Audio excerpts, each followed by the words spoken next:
유전자가 뭔지 사실은 또 궁금하실 것 같아서 약간 몇 장에 조금 이제 소개하는 슬라이드를 넣었고요. 이제 DNA라는 이제 물질의 모음을 저희가 이제 유전자라고 하는 건데요. 이제 우리 몸의 어떤 기본적인 기능이나 구성을 위해서 단백질이나 효소가 우리 몸에 있어야지 기능을 하게 되고 구성을 하게 되는데, 그거를 만들어내는 어떤 명령어 시스템이라고 생각을 하시면 될 것 같아요. 그래서 이제 얘네가 우리 몸도 구성을 하고 또 이제 다음 세대에 이런 정보도 전달을 하고 이런 역할을 하는 건데요. 이제 그런 거의 모듬을 유전자라고 보시면 되고, 기본적인 단위라는 저희가 숫자 1, 2, 3, 4 이렇게 세듯이 그 유전자의 단위라는 거를 DNA라고 이제 어떤 물질의 이름을 정했고, 그 DNA라는 게 우리 몸에서는 이제 RNA라는 걸로 변해서 그 다음에 단백질로 만들어지게 되거든요. 그래서 이제 기본적인 어떤 명령 시스템이라고 생각을 하시면 될 것 같아요. 그래서 이제 우리 신체 안에 각 세포가 굉장히 많은데, 그 세포 안에는 2만여 개가 넘는 유전자가 있어서 얘네를 이제 구성을 하고 또 어떤 기본 기능을 어떻게 유지할지 이런 거를 이제 체계적으로 운영하는 그런 시스템이라고 생각을 하시면 될 것 같아요. 그래서 이 DNA라는 거는 또 이런 물질로 구성이 되어 있어요. 혈염기라는 이런 물질로 구성이 되어 있고, 이 DNA가 굉장히 많겠죠. 그래서 우리 몸에서 구성되어 있는 거는 이런 이제 나선형 구조로 세포 안에 이렇게 차곡차곡 모여 있게 되거든요. 그래서 DNA가 모인 하나의 어떤 단위를 유전자라고 한다라고 생각을 하시면 될 것 같아요. 이제 그 모여 있는 모습을 염색체라고 보통은 많이 명명을 하고요. 영어로는 크로모좀이라고 합니다. 그래서 이 염색체를 풀어보면 결국 DNA 다발이거든요. 이제 걔네들이 이런 이제 나선형 구조로 되어 있고 이제 이런 모양으로 우리 몸에서 구성이 되어 있는데요. 이제 DNA나 유전자가 저장된 이제 그런 형태를 크로모좀 염색체라고 부르고, 우리 몸에는 이 유전 정보가 이렇게 예쁘게 두 쌍씩 존재를 해서 총 23쌍의 염색체가 존재를 하고 있습니다. 그래서 세포마다 이런 염색체가 이렇게 차곡차곡 DNA 다발이 모여서 이런 모양으로 존재하고 있다라고 생각을 하시면 될 것 같아요. 그래서 네, 이런 식의 이제 구성은 되어 있다라고 생각을 하시면 되고, 각 이제 어떤 13번 염색체, 14번 염색체, 각각의 염색체의 어떤 정보들이 저장이 되어 있는 거거든요. 저희가 아까 잠깐 말씀드린 대로 이 DNA 상의 어떤 그런 코드들이 mRNA라는 걸로 변경이 되고, 그게 다시 이제 어떤 단백질이 만들어져서 우리 몸을 최종적으로 구성을 한다. 이제 그런 과정들에서 제가 조금 적은 건데 요거는 자세히 모르셔도 될 것 같긴 하고요. 근데 이제 DNA가 RNA가 되고, 그래서 이제 우리 몸을 구성하는 게 기본 단위가 또 단백질이기 때문에 이제 이런 과정을 거친다라고 생각을 하시면 될 것 같습니다. 이제 인간의 저희가 이런 DNA의 어떤 구조라든지 이런 거를 알게 된 게 사실은 굉장히 역사가 오래되지는 사실은 않았어요. 그래서 이런 이제 인간의 유전자가 어떻게 생겼고 어떤 구조로 되어 있고 어떤 순서로 되어 있고 이런 거를 알게 된 게 이제 2000년도 초반에 비로소 알게 되었는데요. 아마 게놈 프로젝트, 휴먼 지놈 프로젝트 이런 거 많이 들어보셨을 거예요. 그래서 이거는 보통 이제 여러 나라의 이제 연구팀이랑 기업들이랑 합작을 해서 거의 우리 몸에 존재하는 이제 유전자들의 어떤 수라든지 아니면 구성의 순서라든지 위치라든지 이런 거를 이제 확인을 2000년대 초반에 이제 그 지도를 완성을 하게 됐고요. 그래서 어떤 유전자 정보가 인체 내 생명 현상이 유전자 정보를 기반으로 해서 돌아가는구나, 이제 이런 걸 비로소 정확하게 저희가 좀 알게 된 게 사실은 역사가 그렇게 길게 되진 않았다라고 생각을 하시면 될 것 같아요. 그래서 유전자랑 질병이랑 저희가 당연히 관계가 있다, 지금은 이렇게 생각을 하는데 어떻게 관계가 있느냐 해서 어떤 병에 이제 결정적인 영향을 일으키는 이제 구체적인 유전자를 사실 이제 알게 됐죠. 혈우환자분들이면 어디 그 8번 응고인자를 만드는 유전자에 무슨 결핍이 생겨서 이제 병이 된다, 이런 식으로 저희가 이제 그 유전자를 이제 비로소 좀 알게 된 거고요. 그래서 이렇게 진단을 할 때도 저희가 유전자 검사를 해서 진단을 할 수 있게 되고, 또 이 병이 어떤 식으로 흘러갈지 그 유전자를 보고 저희가 예측을 하게 됐죠. 이런 식으로 병을 진단하고 예측하는 데도 쓰게 되었고요. 그리고 이제 그 유전자를 사실은 그러면 문제를 일으키기 때문에 얘를 어떻게 바꾸거나 교체하거나 혹은 작용하지 않도록 하거나 이런 식으로 해서 치료에도 사실은 이제 응용이 될 수 있겠죠. 그래서 이제 두 번째에 대해서 조금 오늘 어떤 방법을 하고 있는지를 말씀을 드리고 싶습니다. 그래서 90년대 2000년대 초반에 사실은 유전자 지도가 완성이 됐기 때문에 유전자 치료도 사실은 비로소 한 2000년대에 돼서 많이 활발해졌고요. 뭐 시작은 사실 보면 1990년대부터 시작이 됐지만 2000년대 이제 후반 정도에 들어서 비교적 많은 뭐 3상 임상 연구들이 많이 이제 시행이 되고 있다라고 생각을 하시면 될 것 같아요. 그래서 치료라는 것은 어떤 것이냐, 저희가 유전자를 조절, 복구, 대체후분, 기존 유전자 염기 배열을 더해지거나 유전자 염기 배열을 잘라내는, 유전자를 변화시키는 모든 이제 물질을 사용하는 것을 다 어떻게 보면 유전자 치료라고 생각을 하시면 되고요. 이게 목적이 있죠. 질병을 치료하거나 예방하거나 그런 목적으로 사용이 될 때 저희가 유전자 치료다 이런 식으로 이름을 붙이게 됩니다. 그래서 크게는 뭐 세 가지일 것 같아요. 변이를 일으키는 어떤 유전자를 바꿔 좋은 병을 안 일으키는 유전자로 교체를 한다든지, 아니면 기능을 잘 못하는 그런 유전자를 변경을 시키거나, 아니면 새로운 유전자를 삽입하거나, 이제 이런 방법들로 저희가 유전자 치료를 하게 되는데요. 사실은 네, 크게 또 이제 그 방법적인 방법을 보면 크게 두 가지로 나누어서 할 수가 있어요. 한 가지는 이제 유전자를 변형시킨 줄기세포를, 그러니까 새로운 유전자를 아예 이제 줄기세포 단계에서 넣어주는 걸 의미를 하거든요. 그게 이제 1번 방법이고요. 2번 방법은 이제 바이러스를 이용해서 이미 만들어진 세포에 유전자를 삽입을 시켜서 작동을 하도록 하는 거거든요. 그래서 병에 따라서 사실 1번 방법을 사용할 때도 있고, 그리고 2번 방법을 사용을 할 때도 있는데, 혈우질환에서 사용하는 방법은 2번 방법을 이용해서 유전자 치료를 하고 있습니다. 그래서 이게 줄기세포에 삽입이 돼서 유전자가 아래 세대에 전해지고 이런 방법은 아니고요. 이미 이제 만들어진 세포들에 새로운 유전자가 들어갈 수 있게 해서 그 유전자가 작동을 해서 저희 응고인자를 새로 만들어내고 이제 이런 기전이라고 생각을 하시면 될 것 같아요. 그래서 이번 방법을 통해서 저희가 이제 혈우 병에 있어서 유전자 치료를 시행을 현재는 하고 있습니다. 근데 이제 유전자 치료가 뭐 많이 이제 예전부터 들어는 보셨겠지만 사실은 굉장히 드물기도 하고 흔하게 시행되고 있지는 않잖아요. 그렇고 이제 그 이유가 몇 가지가 있는데요. 한 가지는 유전자에 대해 정확하게 알아야 되겠죠. 그 병이 이 유전자 때문에 생기고 그렇기 때문에 이 유전자를 어떻게 바꿔줘야 되고 이런 이제 이해가 정확하게 있지 않으면 사실은 유전자 치료 당연히 할 수가 없겠죠. 그래서 저희가 이제 이 유전자랑 병의 기전에 대한 정확한 이해가 있어야 사실 유전자 치료를 적용을 할 수 있고요. 또 한 가지는 유전자를 이제 원하는 조직의 세포에 우리 몸에 넣어주는데 어려움이 있는 거예요. 우리 몸의 세포 안에도 아까 말씀드린 염색체라는 곳에 특정한 위치에 그 유전자가 존재를 하게 되잖아요. 그러니까 그 위치까지 정확하게 새로운 유전자를 전달하는 게 굉장히 사실은 생각보다 과정들이 있겠죠. 여러 가지 장벽들이 많이 있기 때문에 이제 그런 어려움이 있는데 이제 그거는 저희가 바이러스를 이용해서 지금 많이 이제 극복을 했습니다. 그래서 이 바이러스가 당연히 인체에 해로워서는 안 되겠죠. 일반적으로는 바이러스가 뭐 어떤 균의 일종이어서 뭐 감염도 일으키고 할 수 있는데 이제 그렇지 않은 이제 안전한 바이러스를 사용을 해야 되고 배달 시스템이 어쨌든 있어야 되는데 현재는 이제 인체에 해롭지 않은 이런 바이러스를 아데노 연관 바이러스라는 거를 많이 사용을 해서 연구를 진행을 하고 있습니다. 그리고 한 가지는 당연히 이제 부작용이 없어야 되는 건데요. 유전자 치료의 장점이라고 하는 것은 저희가 이제 그 유전자를 한 번 몸 안에 넣어주면 길게 우리 몸에서 약처럼 여러 번 맞지 않아도 사실은 작용을 한다는 거거든요.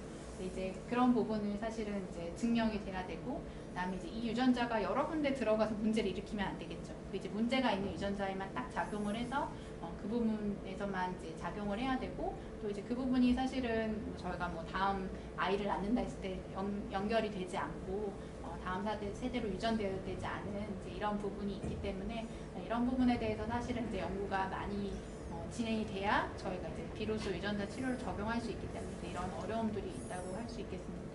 혈우 질환에서뿐만 아니라 굉장히 여러 분야에서 사실은 유전자 치료가 지금 많이 적용이 되고 있거든요. 그래서 이제 그런 걸 말씀드리려고 이 슬라이드를 넣었고요. 혈우 질환에 있어서 유전자는 사실은 다행스럽게 저희가 굉장히 잘 알고 있잖아요. X 염색체에 이 8번과 9번 응고인자를 만들어내는 유전자가 위치해 있고 크기라든지 그 유전자의 어떤 변형 방법이라든지 이런 게 굉장히 잘 연구가 되어 있거든요. 다행히. 그래서 저희가 잘 알고 있는 유전자라고 생각을 하시면 될 것 같아요. 그래서 이렇게 보인자 여성의 X 유전자에 혈우 유전자가 있다 그러면 이제 이게 딸에게 보인자로 내려갈 수가 있고, 이제 아들을 낳았을 때 저희가 혈우 환자를 낳을 수 있게 되는 거고, 아버님이 이제 혈우 질환이었다 그럼 이제 딸한테 보인자로 내려가게 되는 거잖아요. 이런 기전을 저희가 잘 알고 있고 유전자의 위치도 사실은 잘 알고 있습니다. 그래서 좀 그림이 잘렸는데요. 9번 응고인자의 경우부터 먼저 말씀을 드릴게요. 그래서 9번 응고인자는 크기가 조금 작은 편이에요. 이게 3,400개의 염기로 구성이 되어 있다는 말인데 한 1000 나노 밀리그램, 밀리센치? 굉장히 조금 굉장히 작은 유전자라고 보시면 되고요. 여기에 생기는 이제 유전자 변이도 잘 알고 있습니다. 저희가 하나의 유전자 염기만 변이가 있어도 이 9번 응고인자가 제대로 만들어줄 수가 없거든요. 근데 이제 그거를 하나의 유전자 변이가 있을 때 나타나는 이제 변이는 한 3가지 정도로 얘기를 할 수가 있는데 미스센스 돌연변이라고 해서 이제 변이가 되는 거고, 요거는 이제 유전자의 어떤 생성을 멈추게 하는 걸 넌센스 돌연변이라고 하고요. 스플라이싱이라는 건 아까 RNA가 만들어지는 과정에 이제 에러를 만들어내는 이제 그런 변이라고 생각을 하시면 되고, 그다음에 이 유전자 자체가 아예 없어지거나 아니면 새로운 유전자가 생기거나 뭐 이렇게 다른 유전자가 삽입이 돼서 에러가 생기거나 이제 이런 과정들이 있기 때문에 저희가 이런 부분들을 이제 잘 알고 있고, 9번 응고인자는 이제 유전자가 크지 않고 이제 이런 부분들이 저희가 유전자 치료를 할 수 있게 된 이제 그런 배경이 되는 지식들이고요.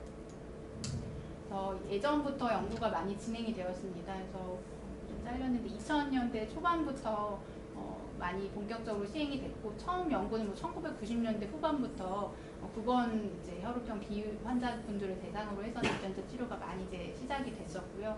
처음에는 이제 레트로 바이러스라는 이런 바이러스를 몸 밖에서 조작을 해서 넣어주고 이런 식으로 연구를 많이 했었는데, 유전자 치료의 장점이 아까 말씀드린 대로 한 번 투약을 하면 이 효과가 오래 간다는 거였는데, 초반의 연구들은 그 농도가 길지 못했어요. 9번 응고인자가 넣어주면 4%, 한 2%, 3% 이렇게 높게 유지가 못됐었거든요. 그래서 사실 이런 연구들이 많이 각광을 받지는 못했었고요.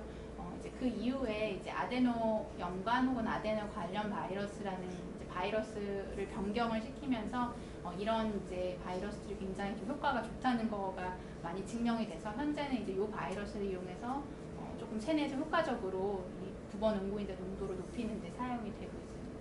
이제 역사는 생각보다는 길죠. 1990년대부터 시작이 됐고, 최근 들어서는 이제 제가 소개시켜 드리려고 하는 SPK 스파크라는 회사에서 진행하고 있는 9001 이제 요 연구가 조금 진행이 많이 되고 있고 효과가 조금 좋은 걸로 증명이 돼서 말씀을 드리려고 합니다. 그래서 2017년도 12월에 이제 효과에 대해서 발표된 논문이 있고요. 비환자들 대상으로 이제 유전자 치료를 했을 때 얼마나 효과가 좋았는지를 의미를 하는 거고요. 환자분들이 이제 중증 비환자를 대상으로 했고, 응고인자는 2% 미만인 이제 중증 환자분들을 대상으로 했고, 이제 성인 환자를 대상으로 했습니다. 그래서 바이러스를 이제 주입을 하게 되는데요.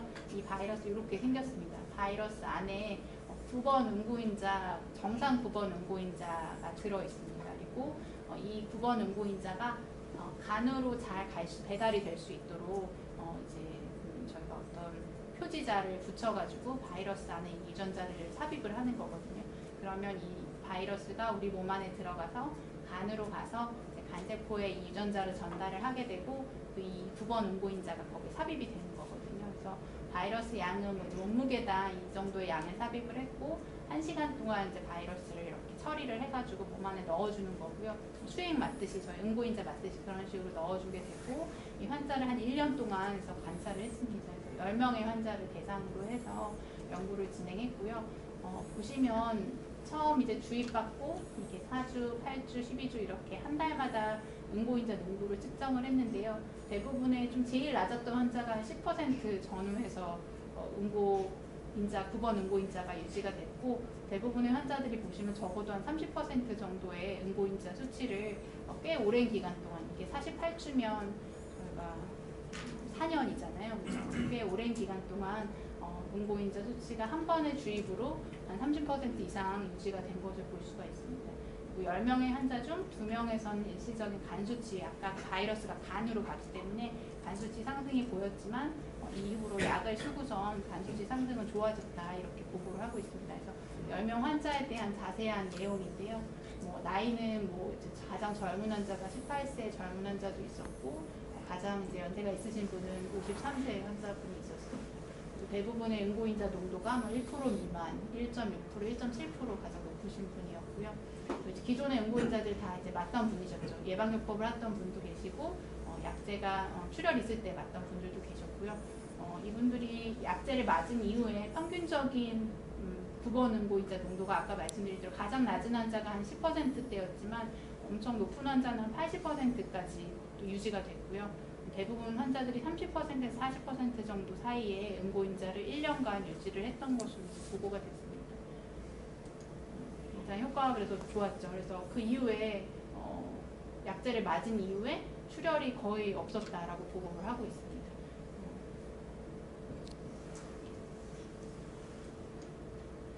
결론을 보시면 한 번의 유전자 주입으로 한 1년 정도 이제 연구를 했었는데 10명의 환자 모두에게서 안정적인 근본 응고인자 활성도를 확인할 수 있었고, 하지만 이제 많은 환자를 대상으로 한 건 아니기 때문에 이제 장기간에 많은 환자에 대한 관찰이 필요하다, 이렇게 이제 결론을 연구에서는 지었었고요.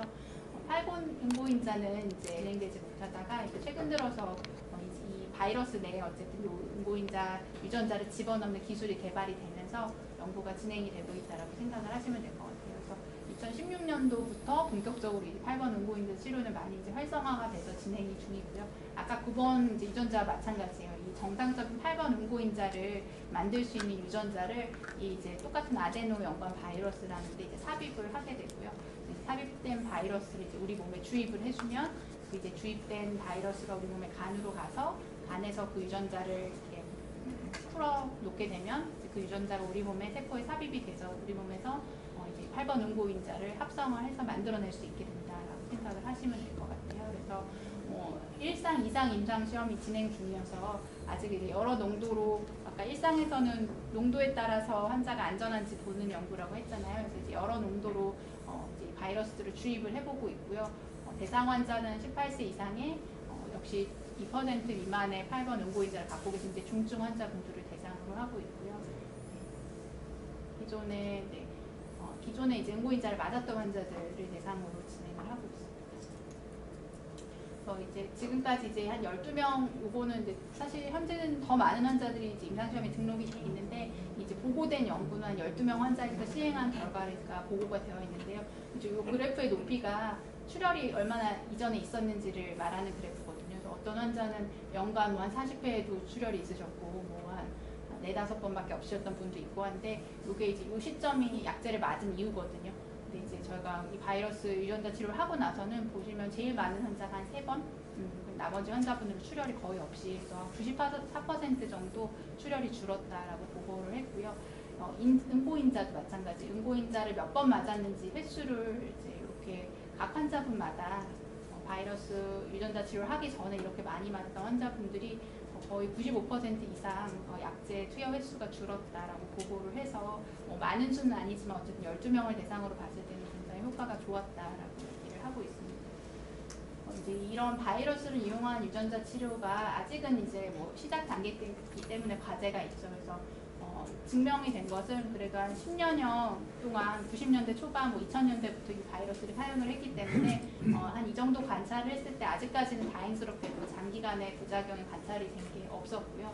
하지만 이게 저희가 평생 산다고 했을 때 사실 10년은 어떻게 보면 더 짧은 기간일 수 있잖아요. 그래서 아직까지는 장기간에 대한 관찰은 조금 더 필요한 상황이다. 하지만 지금까지는 아주 한 10년 정도까지는 큰 부작용은 다행히 없었고, 다만 이제 이 바이러스가 어쨌든 간에 들어가서 그 간에서 유전자를 삽입하게 되기 때문에 간 수치가 일시적으로 오른다든지 이런 부분에 대한 이제 부작용에 대한 우려가 약간은 있는 상태고요. 그다음에 이제 삽입한 유전자가 어쨌든 길게 가는 거를 저희가 바라는데, 그 부분에 대해서도 이제 현재까지 관찰한 환자들 한 몇 년, 8년 이 정도까지는 이제 발현이 입증이 되었지만, 이 효과가 평생 갈 수 있을지는 아직은 더 시간이 지나봐야 알 수 있는 거죠. 그래서 이제 이런 부분에 대한 우려가 있고요. 그다음에 이제 이 바이러스를 넣어준다고 했는데, 이 바이러스가 자연계에 어쨌든 존재하는 바이러스이기 때문에 이 바이러스에 대한 항체를 우리 몸에서 만들어낼 수가 있습니다. 그래서 이 바이러스를 어쨌든 투약하게 되면 이 바이러스에 대한 항체를 사실은 환자가 가질 수 있게 되는데요. 이미 이제 바이러스 안에 있는 유전자는 우리 몸에 삽입이 된 거기 때문에 유전자 치료를 한 이후에 생기는 항체에 대해서는 사실은 그 유전자 치료를 한 환자는 상관은 없지만, 치료를 하기 전에 사실은 이미 항체를 갖고 있는 환자들도 있을 수 있거든요. 그러니까 그냥 자연계에 존재하는 바이러스이기 때문에 이 아데노 관련 바이러스의 항체를 갖고 있는 환자들도 있는 거예요. 자연적으로 이 치료를 하지 않았음에도 불구하고. 그래서 그런 환자들은 사실은 이 치료를 하기에 몸 안에 이미 항체가 있기 때문에 효과가 떨어질 수 있어서 사실은 이제 이 항체가 없는 환자를 대상으로 해서 연구가 진행 중에 있습니다. 그래서 이제 이런 면역 반응의 문제가 사실은 아직은 좀 해결해야 될 문제일 것 같아요. 치료 후에 항체가 생길 수 있고, 그다음에 이제 이미 항체를 갖고 있는 환자들은 이 치료를 하기에 적합하지 않고, 그래서 이런 약간의 아직은 조금 미흡한 부분이 있다라고 생각을 하시면 될 것 같습니다. 대략 좀 말씀드려서 조금 이제 질문해 주시면 좋을 것 같고요. 요약해서 말씀드리면 이제 유전자 치료는 이제 아직은 시작 단계지만 8번 환자분들을 대상으로 한 유전자 치료, 그리고 9번 환자분들을 대상으로 한 유전자 치료가 모두 이제 임상시험 중에 있고, 한 번 바이러스를 주입하게 되면 이제 그 이후 동안 계속 저희가 효과가 간다. 적어도 뭐 7, 8년 이상은 이렇게 생각을 하고 있는 치료 방법이고요. 그다음에 이제 나머지 두 약제는 조금 응고인자와는 좀 다른 경로로 인해서 저희가 이제 응고를 촉진시키는 약제인데, 이 트롬빈을 억제하는 피출시란이라는 약제는 이제 PRO 월 1회 투약을 하는 요법으로 지금 약제 임상시험이 진행 중이고, 그리고 이제 TFPI라는 물질을 억제해서 응고를 좀 촉진시키는 컨시주말비라는 약제는 매일 투약하는 피하 주사다라고 생각을 하시면 될 것 같고요. 이제 햄피브라도 조금 이제 다른 기전이지만 이제 많이 앞으로 출시가 될 거라서 이 부분에 대해서 간략하게 말씀드렸습니다. 유전자 치료나 이런 부분에 있어서 조금 궁금하신 점이나 제가 말씀드렸던 부분에 대해서 조금 추가로 궁금하신 분 해주시면 될 것 같아요. 유전자 치료를 한 환자들의 대부분의 특성들이 그 순간적으로 그 ALT 수치가 쭉 올라가면서 간에 어떤 무리가 발생되는 것처럼 보이는데, 그러한 부분에 대한 어떤 특별한 부작용 사례나 이렇게 발표된 건 없나요? 네네. 말씀드린 대로 일부 환자들에서 이제 간 수치가 상승을 했고, 또 바이러스를 굉장히 많이 주입한 환자들은 간 수치가 조금 더 많은 환자에게서 오르고 이런 게 보고가 됐거든요. 그래서 바이러스 농도를 아마 이제 임상시험하는 쪽에서는 조절을 하고 있는 것 같고요. 어쨌든 면역 반응의 일종이에요. 바이러스가 간에 삽입이 되면서 오르는 거라서. 근데 대부분은 간에 문제가 생기지는 않았고요. 저희가 이제 그런 면역 반응을 억제하는 스테로이드라는 약을 소량 쓰고서 대부분 다 해결이 됐다라고 보고가 되고 있어요. 그래서 이런 간 부작용이 영구적으로 가는 건 아니고요. 일시적으로 오르긴 했지만 위험한 정도로 오른 건 아니고, 살짝 간 수치가 올랐지만 새로 이제 면역 반응을 억제하는 약제를 맞고 대부분 환자들이 조절이 됐다고 지금까지 큰 이슈로 네. 볼 필요는 없다는 네, 거죠. 네. 다행히 지금까지는 그런 것 같습니다. 스파크 그거는 연기가 됐다는 게 왜 연기가 됐나요? 어떤 말씀하시는 거예요?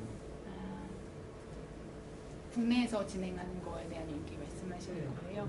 내년으로 연기가 될 거고. 임상 시험을 담당한 제약사죠. 그쪽에서 조금 그 약에 대해서 문제가 있는 건 아니고, 아마 저희한테 공급해주는 부분 때문에 한 3개월 정도 연기가 되고 제가 약 공급하는 게 문제인데 네. 그런 문제가 딴건 아니에요.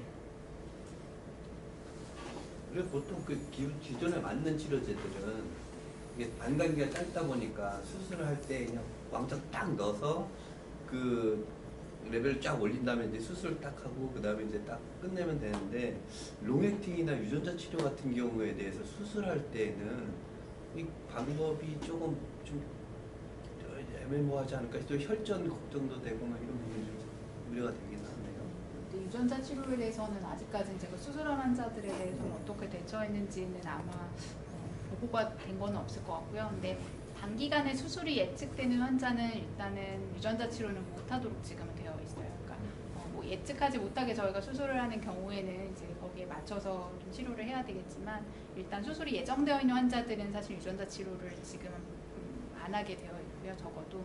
그다음에 반감기 연장대제의 경우에는 반감기 늘려서 어쨌든 그러니까 좀 드물게 투약하는, 그거는 크게 다르진 않은 것 같아요. 기존 약제에 비해서 조금 저희가 반감기가 길기 때문에 덜 자주 투약하는 것 뿐이지 수술할 때 많이 달라지는 거는 사실은 없었습니다. 예컨대 만약에 엘로테이트를 쓴다 그러면 엘로테이트 용량 좀 조절해서 투여해서 어느 정도 수치를 맞추고 수술을 하고 이럴 수 있다는 말씀이시죠? 네, 엘록데이트나 이런 거는 반감기가 긴 거지 사실 저희가 그렇죠. 몸 안에서 농도를 높이고 이런 거는 기존 약제랑 동일하기 때문에 네, 맞는 횟수가 달라지는 거지 용량이나 이런 게 크게 바뀌지는 않습니다. 수술이라든가 아니면 뭐 크게 다쳤을 때 출혈이 많이 됐었을 때 문제가 되는 거는 아마 그 의회에서 사용하는 그러니까 뭐 햄리브라라든가 피하 주사를 주는 그게 더 문제가 될 수 있을 것 같고요. 유전자 치료는 어떻든지 간에 같은 혈액응고이자 그러니까 8번이면 8번, 9번이면 9번을 올려주는 거거든요. 그래서 별 문제가 없어요.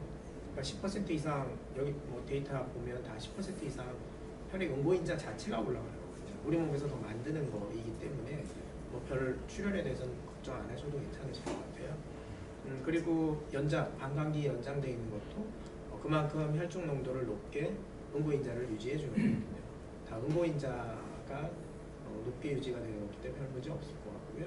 근데 피하로 준 거는 어떻든지 간에 응고인자는 없는 상황에서 다른 쪽을 더 응고시킨 부분이기 때문에 그때는 이제 뭐 수술이라든가 아니면 출혈이 생겼었을 때 더 추가적으로 줘야 되는 걸 어떻게 줘야 되느냐 거기에 대해서는 이제 가이드라인이 조금 이제 만들어지는 과정이라고 보시면 돼요. 그래서 그쪽이 아마 조금 더 문제가 될 수 있습니다. 피트시나나 햄리브라 같은 경우에는 바이러스 기전 베이스가 아닌데 간 수치가 올라가는 건데 간 수치 안 올라갑니다. 피투시란이라든가 햄리브라 쪽에서는 간 수치하고는 상관없어요. 술 때문에 근데 뭐 그런 거는 특별히 바이러스를 간에다 넣어주고 이런 부분이 아니라 그 약 자체의 어떤 간 기능과 관계되는 이런 거지. 피트시나 임상하는 사람이 간 수치가 굉장히 올라가가지고 잠시 중단했다가 다시 시작했다. 그럼 그거는 그 간의 유전자 치료의 간하고 상관없이요. 그 약 자체 우리가 어떤 약을 쓰든지 간 기능 수치가 올라갈 수 있잖아요. 그래서 그런 쪽이지. 그리고 이 유전자 치료에서는 어떻든지 간에 간 세포에다가 그 유전자를 넣어주는 거예요. 그러다 보니까 간 기능 수치가 많은 경우에서, 그러니까 우리가 생각하는 것보다는 많은 경우에서 좀 올라가게 돼요. 그게 스테로이드라든가 이런 면역 억제제로 조정이 되는 거고요. 그 다른 약제 썼을 때 간 기능이 좀 올라가는 거에 대해서는 뭐 그런 약제를 쓰면 안 되겠죠. 그냥 좀 약을 투여 안 하고 지켜본다든가 이런 쪽이지. 모든 약제에 대해서는 다 간 기능 수치라든가 아니면 신장 기능 수치라든가 이런 걸 다 측정하는 거지. 그 부작용이 그 약물에 대한 그 약물에 대한 부작용은 다 나와 있어요. 햄리브라도 벌써 수백 명이 썼거든요. 700~800명이 썼기 때문에 피투시라는 그렇게 많이 쓰지 못했습니다. 그래서 어떤 부작용이 몇 %로 나오는가 이런 것들이 다 조사가 되어 있고요. 그 중에서 꽤 많이 나오는 것이 주사를 한 부위에 발적이라든가 아픈 그런 것들이 제일 많고, 그 다음에 간 기능도 좀 올라가는 경우가 있을 수는 있겠지만 그게 이제 적습니다. 그러니까 그거는 어떤 그 약에 대한 특성 때문에 생기는 게 아니라 사람의 어떤 요인에 의해서 하는 거고요. 저희가 피투시란이라든가 아니면 햄리브라는 지금 임상시험은 다 끝나 있어요.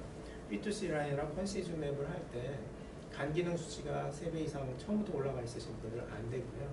그 다음에 C형 바이러스를 갖고 계신 분도 안 되고, 그리고 간 경화가 있는 경우도 저희가 제대로 하고 있어요. 그렇다는 거는 아무래도 신약을 썼었을 때 간에 조금이라도 영향이 있을 수 있는데 기존적으로 조금 간에 문제점을 가지고 계신 분들은 더 문제가 생길 수도 있으니까 그런 경우는 아예 임상시험에 참여를 못하시죠. 그거는 아마 어떤 뭐 개체적인 영향이라고 조금 생각하시는 게 좋으실 것 같아요. 그 유전자 치료할 때 이제 간에 문제가 있으면 좀 안 된다는 얘기가 있는데 HCV 바이러스 유무와는 상관없이 간에 정상적인 활동만 하고 있으면 치료가 가능합니다. HCV가 있는 경우도 저희가 안 된다고 안 돼 있어요. 못 하시도록 그렇게 되어 있고요. 그런 부분은 어떻든지 간에 간염이 바이러스가 있으신 거잖아요. 그러니까 이 약에 의해서 간 기능 수치가 올라가는 건지 아니면 또 간이 그 바이러스 때문에 조금 활성화될 수도 있는 거기 때문에 비교하지 못하기 때문에 안 되시는 것 같고요. 그리고 간 경화라든가 뭐 이런 조금 간 경병 같은 게 좀 있으신 분들은 이게 효과적으로 또 간세포에 못 들어갈 수도 있는 그런 문제 때문에 좀 제외하는 것 같습니다. 근데 나중에 뭐 18이 된다면 아주 뭐 독성 그런 문제가 생기지 않는다면 쓰실 수 있으실 것 같긴 한데요. 지금은 아직 임상 단계이기 때문에 좀 완벽하게 괜찮으신 경우를 하도록 그렇게 좀 가이드라인을 정확하게는 확인해봐야 될 것 같은데 잠깐. 네. 그래서 아마 치료 받으시고 아마 다 바이러스가 없으면 없으면 상관없어요. 네, 상관없어요. 그러니까 네. 치료 중이시지 않고 예전에 치료 다 끝나신 경우, 네네. RNA 타이터가 검출이 돼. 그러니까 안 되면 안 되고 간 경화가 없으시면 가능해요. 네네, 간 경화가 없으시고, 반응이 있어야 돼. 네네. 어쨌든 RNA가 없으셔야 돼요. 완치 판명을 받아야 네, 돼요. 네. 그건 상관없어요. 네, 완치가 된 C바이러스, C형 간염 환자분들은 가능은 하세요.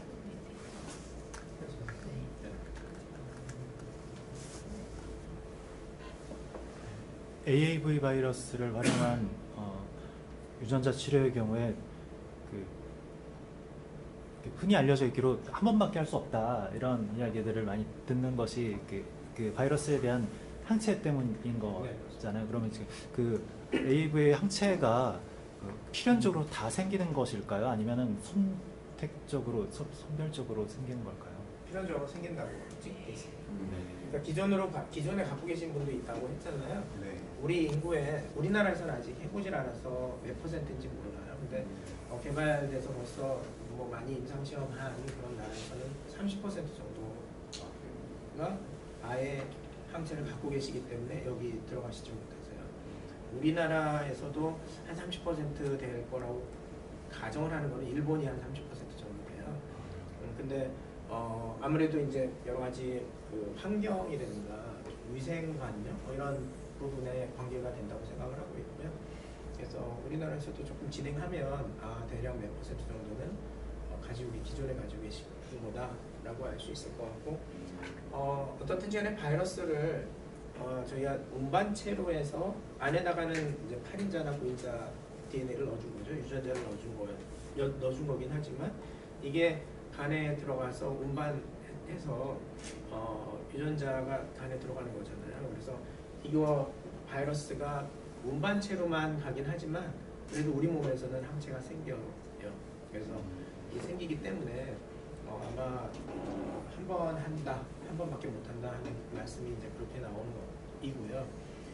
그러면은 뭐 앞으로 유전자 치료는 더 이상 적용이 못 되는 건 아닌가 이렇게 우려하실 수도 있잖아요. 근데 아마 어떤 방법이든지 이 바이러스 말고 다른 운반체 바이러스, 지금은 어쩔 수 없이 바이러스를 저희가 쓰고 있어요. 근데 그 바이러스가 전혀 안전하다고 돼 있죠. 그렇지만 그보다 더 안전한 게 분명히 나올 수 있을 겁니다. 그래서 그렇게 할 수 있을 거고, 또 유전자 치료는 지금 현재는 이렇게 운반해서 들어갈 수밖에 없지만 뭐 아시다시피 정말 그거를 교정, 유전자 가위 뭐 이런 얘기도 나오고 있잖아요. 그래서 아까는 역분화 세포 얘기도 하긴 했지만 유전자 치료가 다른 방향으로 갈 수 있는 그런 게 개발이 될 거예요. 그래서 아마 최종적으로는 유전자 치료를 할 겁니다. 이런 방법 말고. 항응고제가 원래 우리는 필요하기 때문에 우리 몸에 존재하는 건데 걔를 일부러 억제시키는 거를 쓰는 거잖아요. 아까 그 피투시라는 얘기가 부분이 일어나는 거죠.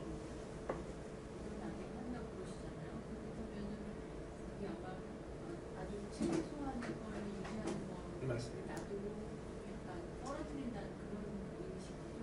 네네. 물론이죠. 맞습니다. 네. 그거를 잘 작용할 수, 아까처럼 그 천칭이 잘 작용할 수 있도록 조금만 낮춰주는 거죠. 조금만 나이가 낮춰. 들수록 혈전이 많이 생기고 하니까 나이가 들수록 요즘 그냥 위험할 수 있겠네요. 네, 그런 부분은 아직까지는 아마 이제 지금 약이 아직 널리 사용된 게 아니기 때문에 이제 그런 부분들을 사실은 그럼 이제 나이 든 분한테는 약을 좀 적게 써도 될지 이제 이런 부분에 대한 고민이 있잖아요. 근데 이제 그런 부분들은 아직까지는 사실 이제 연구가 진행 중이다라고 생각하셔야 될 것 같아요. 근데 반드시 그러지는 않을 수도 있을 것 같아요. 그 아까 말씀드린 그 과응고를 시키는 인자를 완전히 몸 안에서 없애는 거는 아니기 때문에 네. 그럼 과연 햄리브라는 약이 있죠. 그 약은 좀 많이 임상시험이 진행됐어요. 지금은 우리나라에서도 허가까지 받았기 때문에 임상시험은 더 이상 진행 안 하고 있어요. 수백 명이 전 세계에서 맞았고요. 그럼 과연 몇 살까지 그 약을 맞았는지 궁금하시겠죠? 75세까지 맞으셨어요. 75세 이상은 아직은 딱 허가를 조금 그 문제, 뭐 여러 가지 그런 문제 때문에 연세가 많으신 분들은 어떤 문제가 생길 수도 있을지 몰라서 그래서 75세까지 지금 사용하고 있는 걸로 우선 생각하시고 있습니다. 우리가 언제쯤 그러면 이제 그런 치료제, 그런다, 그다음에 헬리브라 같은 거 몇년 쓰게 될까? 정확하게 사실 햄리브라우 굉장히 진행이 빠른 편이라고 보시면 될 것 같아요. 왜냐면 이제 그만큼 또 약제 효과가 좋았기 때문에 이게 임상시험도 빠르게 진행이 되고 굉장히 허가도 빨리 되고 출시도 굉장히 빨랐던 편인 약제거든요. 근데 사실 대부분의 약들은 개발하는데 이제 임상시험 끝나고 뭐 수년이 걸리는 경우도 굉장히 많아요. 이게 또 시험 단계랑 실제로 약이 또 출시가 되고 이런 거는 또 가격적인 문제도 있고 또 여러 가지 뭐 장애물들이 있을 수 있기 때문에 그래서 굉장히 예측하기 좀 조심스러운 부분인데 뭐 피출실한 컨시주막 그리고 유전자 치료 모두 어떻게 생각하죠? 제 생각에는 한 일반적으로 저희가 사용할 수 있게 되려면 적어도 한 3년에서 5년 이상은 기다려야 되지 않을까. 그러니까 그 해본 1, 2, 3, 4 좀 CID 좀 햄리브라는 우리나라에서 허가가 됐어요. 네, 허가가 됐고 아직 시판을 못하는 거는 약가가 결정이 안 됐기 때문에 그래요. 근데 그 약가가 결정돼서 시판이 되려면 얼마나 되겠느냐. 그게 앞으로 한 4, 5개월, 5, 6개월 이렇게 보는 거죠. 근데 그거는 지금 허가되어 있는 거는 항체가 있으신 분이에요. 항체가 있으신 A형에 대해서. 네. 항체가 있으신 B형은 아직 안 돼요. 왜 그러냐면 햄리브라는 B형에서 사용하기가 조금 어렵습니다. 왜 그러냐면 아까 말씀드렸지만 8번은 9번하고 10번이 서로 결합할 수 있게 되거든요. 9번, 10번이 결합해서 그게 이제 응고를 일으키는 거예요. 근데 그걸 햄리브라라는 게 8번하고 비슷하게 만든 거죠. 8번이 아니라 비슷하게 만들어서 9번하고 10번이 결합이 돼야 되기 때문에 9번 항체가 없으신 분은 햄리브라를 드려도 그게 9번, 10번을 결합해 줘야 작용을 하는 건데 그래서 9번은 해당이 안 되시고요. 그래서 항상 보시면 이제 8번이라고만 나올 거예요. 근데 이 에미시즘의 햄리브라는 이 해본 1이라는 스타디가 결과가 나온 게 적어도 뉴잉글랜드처럼 아까 뉴잉글랜드처럼 굉장히 우수한 학술지인데 거기에 나온 게 2017년이에요. 그러니까 임상 연구를 해서 2017년에 나와서 이게 이니비터가 있는 경우거든요. 이니비터가 있는 성인에서 했어요. 처음에 이니비터가 있는 성인에서 하고 이게 2017년도에 결과가 나오자마자 이니비터에서 미국에서 항체가 있으신 분한테 허가가 나신 게 2017년 11월이에요. 워낙 진짜 좋은 약이라고 하면 제가 조금 그래서 효과가 좋고 그 다음에 이니비터가 있으신 분들한테 너무 필요한 약이기 때문에 미국에서 빨리 허가를 내줬어요. 그래서 2017년 11월에 허가를 내줬거든요. 그 다음에 헤븐2라는 스타디는 이거 소아에서 했어요. 같은 이니비터 케이스를 소아에서 했고요. 헤븐3라는 게 이니비터가 없는 8번에서 한 거거든요. 이니비터가 없는 경우에 이니비터가 없다는 뜻은 거의 프로필락시스예요. 프로필락시스 우리가 예방 투여하잖아요. 항응고인자 예방 투여하는 거랑 마찬가지로. 그래서 이니비터가 없는 경우에 해서 이것도 마찬가지죠. 이거는 4주에 한 번씩 주는 걸로 도징 스타디를 한 거거든요. 그래서 이런 결과가 바로 나오자마자 작년 11월에 이니비터가 없는 경우에 예방 투여를 해준 겁니다. 이건 굉장히 큰 거예요. 항체가 있는 혈우 A 환자분들은 많지는 않으시죠. 저희가 항체는 되게 한 30%에서 생긴다고 하긴 하는데 그건 이제 저혈가 항체까지 다 포함된 거고요. 우리나라에서 항체가 있는 혈우 A 환자분으로 이런 쪽으로 좀 도움을 받으실 수 있으신 분들은 저희가 생각할 때는 한 50명 내외 정도밖에 되지 않는다고 생각하거든요. 항체가 없는 혈우 A 환자분들은 저희가 굉장히 많으시죠. 이분들한테 프로필락시스로 허가가 됐어요. 그러니까 아까 여쭤보신 게 그거죠. 뭐 반감기 현장은 벌써 다 허가가 났고 지금 사용할 수 있는 약들이죠. 알프로릭스하고는 조금 늦게 아직 출시가 안 돼 있긴 하지만 출시가 안 돼 있다는 거는 병원에 아직 런칭은 안 돼 있어요. 병원에 들어와 있지 않아요. 그렇지만 에디노베이트는 지금 반감기 현장으로 들어와 있잖아요. 그래서 그걸 쏠 수 있고 방광기 염장 다음이 이제 이런 피하 주사 약제라고 생각하시면 될 것 같고요. 햄리브라는 아마 사용하실 수 있으실 텐데 분명히 항체 있는 환자분이 우선 사용하게 될 겁니다. 근데 항체 없는 경우 프로필락시스로 A형에서 쓸 수 있느냐, 그거는 이제 허가 확대라고 얘기를 하게 되거든요. 그래서 그거는 아마 그 제약사에서 또 아마 빨리 진행을 하려고 생각을 하고 있을 거예요. 아직 외국에서도 허가가 나 있는 사항은 아니에요. 그게 아마 한 4, 5년? 네. 한 3 내지 4년? 그 정도 걸린다고 생각하는 거죠.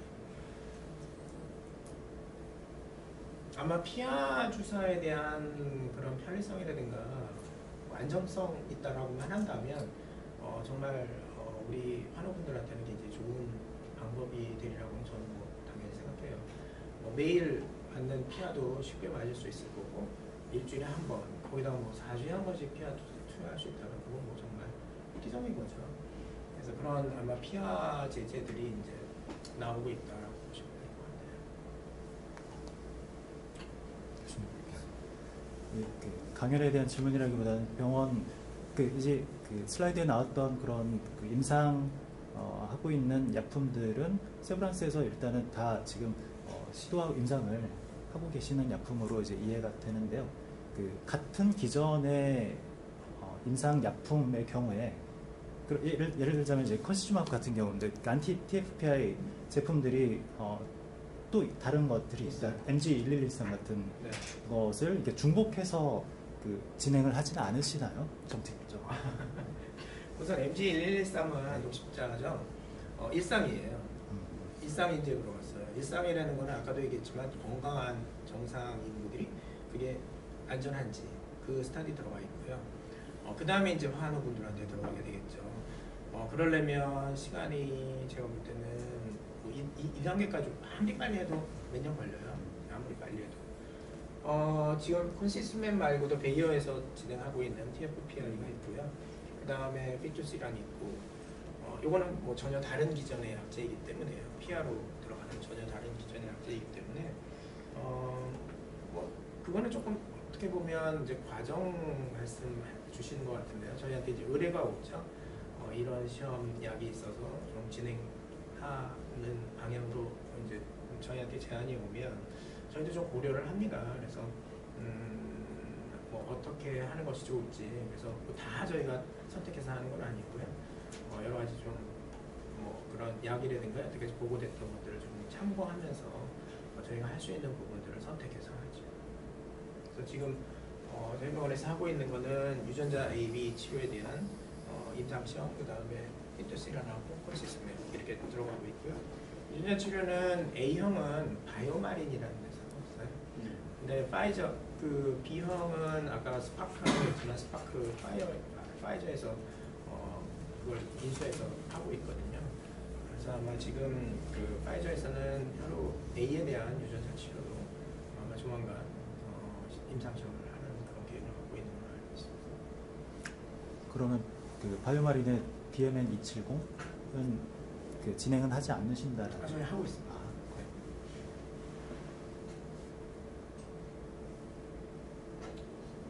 안티트롬빈이나 안티-TFI 경우에 만약에 피하 주사를 맞는다고 하더라도 이게 또 출혈이 발생할 수도 있는 거잖아요.